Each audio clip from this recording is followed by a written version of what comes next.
This video is for standard 10 English medium. Subject is Hindi. Hindi composite है यानी 50 mark वाली हिंदी है. और यहाँ पे हम जो पाठ पढ़ रहे हैं वो है अनोखे राष्ट्रपति. अनोखे राष्ट्रपति महादेवी वर्मा जी ने जो संस्मरण लिखा है उसमें से लिया गया है. और उसमें हम भाग 1 जो है वो ऑलरेडी पढ़ चुके हैं, तो हम अभी भाग 2 पढ़ने जा रहे हैं. भाग 1 में हमने पढ़ा था कि उनका राजेंद्र प्रसाद जी की बात हो रही थी. तो राजेंद्र प्रसाद जी का उनका स्वभाव कैसा था, उनकी वेशभूषा कैसी थी, उनकी पूरी प्रतिकृति के बारे में हमें विस्तार में बताया गया है. तो हम यहाँ पे जो है दूसरा भाग शुरू कर रहे हैं. दूसरे भाग में वो महादेवी वर्मा से जब मिले थे तो उनके बाद उस समय की बातें कैसी थी या क्या थी उनके बारे में बताया था. अब हम पढ़ रहे हैं कि उन्होंने अपनी पौत्रियों के बारे में उन्हें बताया. आगे बढ़ते हैं हम. पहले पेज नंबर 17 पे अंतिम वाला जो पैराग्राफ है वो हम पढ़ रहे हैं फ़िलहाल. पहले बड़ी, फिर छोटी, फिर उनसे छोटी के क्रम में बालिकाएं मेरे संरक्षण में आ गईं. मतलब जो उनके घर में बड़ी थीं, फिर उनके बाद उससे छोटी, फिर उससे छोटी, इस प्रकार सभी बालिकाएं महादेवी जी वर्मा जी के यहाँ आ गई. उन्हें देखने प्रायः उनकी दादी और कभी कभी दादा भी प्रयाग आते रहे. तभी राजेंद्र बाबू की सहधर्मिणी के निकट संपर्क में आने का अवसर मिला. सहधर्मिणी कौन है? उनकी पत्नी. तो उनके साथ मिलने जुलने का अवसर महादेवी वर्मा जी को मिला. वे सच्चे अर्थ में धरती की पुत्री थीं, यानी वास्तविकता जिसे हम कहते हैं कि धरती पे धरातल से जुड़ी हुई थीं. वे साध्वी थीं, सरल थीं, क्षमामयी, सबके प्रति ममतालु.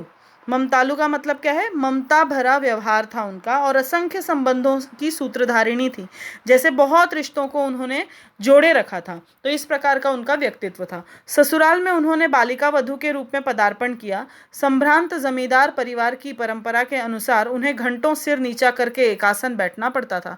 उस समय की जो अवस्था थी, जो हमारा समाज जिस प्रकार का था, उसके बारे में थोड़ा सा चित्रण महादेवी वर्मा जी ने किया है. उनके बारे में बताया है, उनकी पत्नी के बारे में. किसकी?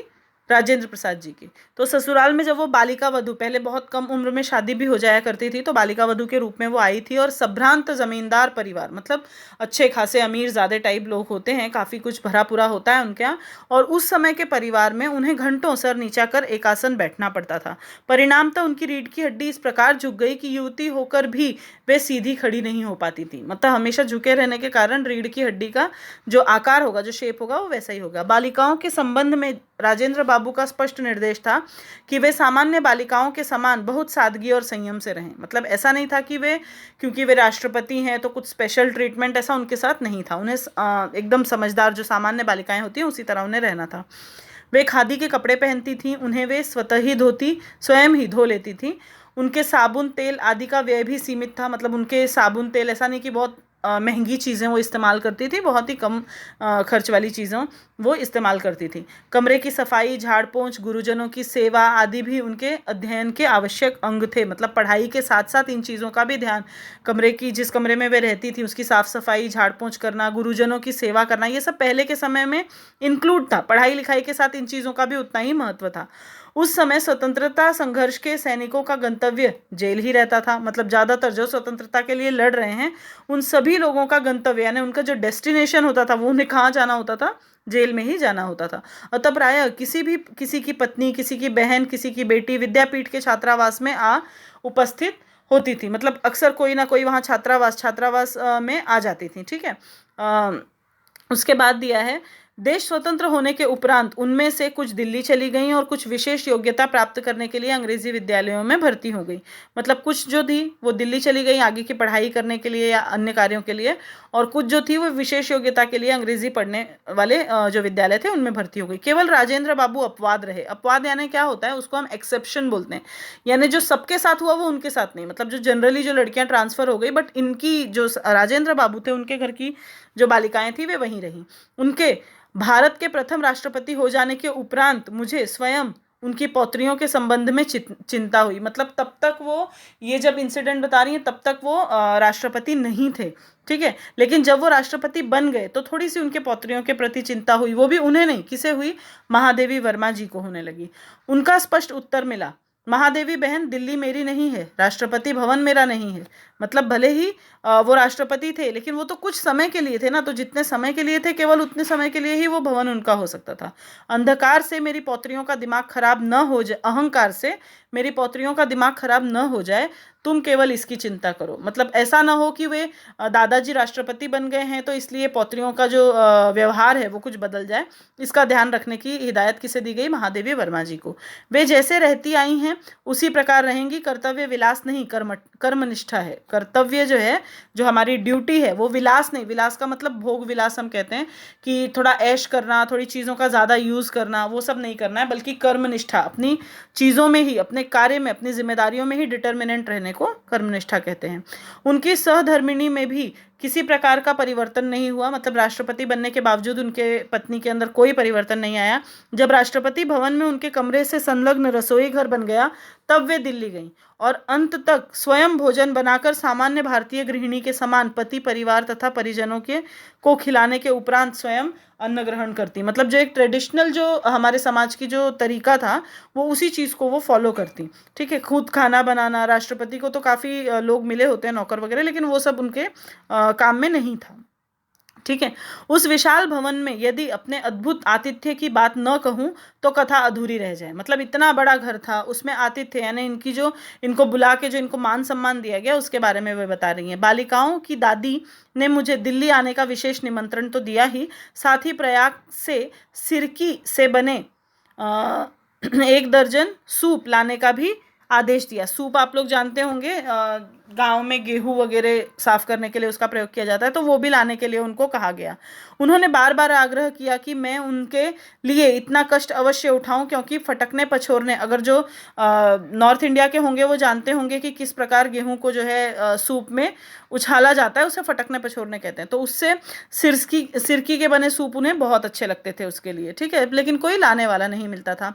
प्रथम श्रेणी के डिब्बे में 12 सूपों के टांगने पर जो दृश्य उपस्थित हुआ उससे भी अधिक विचित्र दृश्य तब प्रत्यक्ष हुआ जब राष्ट्रीय भवन के से आई बड़ी कार पर यह उपहार लादा गया। मतलब एक तो सबसे अजीब था क्योंकि वो प्रथम श्रेणी फर्स्ट क्लास के डिब्बे में वो जा रही थी, दिल्ली जा रही थी महादेवी वर्मा जी, और उस समय में फर्स्ट क्लास के इतने मतलब अच्छे डिब्बे में उन्होंने टांगा क्या था? सूप।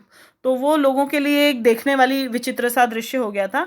और उससे भी अजीब तब हुआ जब राष्ट्रपति भवन से जो गाड़ी आई इनको लेने के लिए, उसमें उपहार के रूप में वो सूप लादा गया, तो वो और ज़्यादा अजीब अजीब था। राष्ट्रपति भवन के हर द्वार पर सलाम ठोकने वाले सिपाहियों की आंखें विस्मय से खुली रह गईं। मतलब जितने वहाँ पे जो लोग थे, जो सिपाही थे, वो सब आश्चर्य तरीके से देखने लगे। ऐसी भेंट लेकर कोई अतिथि न कभी वहाँ पहुँचा था न पहुँचेगा, पर भवन की तत्कालीन स्वामिनी ने मुझे अंक में भर लिया। अंक में भर लेना यानी गले से लगाना। मतलब इस प्रकार की चीज़ लेके आखिर कौन जाएगा? कोई कहीं नहीं जाएगा, लेकिन फिर भी ऐसा हुआ और उन्होंने उसे गले से लगा दिया महादेवी वर्मा जी को। राजेंद्र बाबू तथा उनकी सहधर्मिणी सप्ताह में 1 दिन अन्न नहीं ग्रहण करते थे, मतलब 1 दिन उपवास करते थे पति पत्नी। संयोग से मैं उनके उपवास के दिन ही पहुंची, अतः उनकी यह जिज्ञासा स्वाभाविक थी कि मैं कैसा भोजन पसंद करूंगी, क्योंकि वो तो खाने वाले थे नहीं, तो खास करके इन्हीं के लिए भोजन बन रहा था, महादेवी वर्मा जी के लिए। उपवास में भी आतिथेय का साथ देना उचित समझकर मैंने निरन्न भोजन की ही इच्छा प्रकट की। मतलब निरन्न मतलब निह धन अन्न, मतलब अन्न नहीं, अनाज नहीं खाना। जैसे वो लोग नहीं खा रहे थे वैसे महादेवी वर्मा जी ने भी कहा कि मैं वैसा ही भोजन करूंगी जैसा आप लोग करेंगे। तो उसमें क्या था? अन्न नहीं खाना था। तो फलाहार के साथ उत्तम खाद्य पदार्थों की कल्पना स्वाभाविक रहती है। मतलब फलाहार देंगे तो साथ में अच्छी अच्छी चीज़ें आएंगी। सामान्यतः हमारा उपवास अन्य दिनों के भोजन की अपेक्षा अधिक व्यय साध्य होता है। मतलब उपवास के दिन उल्टा आदमी ज़्यादा ही खा लेता है, क्योंकि उस दिन हम भांति भांति के फल, मेवे, मिष्ठान आदि एकत्र कर लेते हैं। मुझे आज भी वह संध्या नहीं भूलती जब भारत के प्रथम राष्ट्रपति को मैंने सामान्य आसन पर बैठकर दिन भर के उपवास के उपरांत केवल कुछ उबले आलू खाकर पारायण करते देखा। मतलब जो उपवास उन्होंने खत्म किया तो वो क्या खाया? उन्होंने केवल उबले आलू खाया था उन्होंने। ठीक है, मुझे भी वही खाते देखकर उनकी दृष्टि में संतोष और ओठों पर बालकों जैसी सरल हंसी छलक उठी, क्योंकि महादेवी वर्मा जी ने भी वही कहा था कि जो आप लोग खाएंगे वही वो भी भोजन करेंगी। तो इसलिए क्योंकि राष्ट्रपति जी केवल उबले आलू खा रहे थे तो वो भी वही खा रही थी, तो वो देख कर जो राजेंद्र बाबू के चेहरे पर जो एक दृष्टि, उनकी आंखों में जो संतोष था, होठों पे जो बच्चों जैसी हंसी थी, उससे बहुत ही अच्छा उनका व्यक्तित्व दिखाई दे रहा था। जीवन मूल्यों की परख करने वाली दृष्टि के कारण उन्हें देश रत्न की उपाधि मिली। मतलब अपने जो लाइफ के जो वैल्यूज होते हैं उसको वो अच्छी तरह से जानते समझते थे और इसलिए उन्हें देश रत्न कहा गया। और मन की सरल स्वच्छता से ने उन्हें अजात शत्रु बना लिया। अजात शत्रु कौन होता है? जो अपने शत्रु पर भी विजय प्राप्त कर ले, जो उसे भी जीत ले, जिसे कोई हरा नहीं सकता, तो वो उस प्रकार का व्यक्तित्व रखते थे। अनेक बार प्रश्न उठता है, क्या वह सांचा टूट गया जिसमें ऐसे कठिन कोमल चरित्र ढलते थे? ईश्वर, हम कहते हैं कि ईश्वर जो है वो एक सांचे में मनुष्य को ढालता है, तो क्या जो ईश्वर का जो सांचा था जिसमें इस प्रकार कोमल चरित्र वाले लोग थे, बनते थे, क्या वो सांचा अब ईश्वर का टूट गया है? और क्यों हमें उस प्रकार के लोग अब देखने को नहीं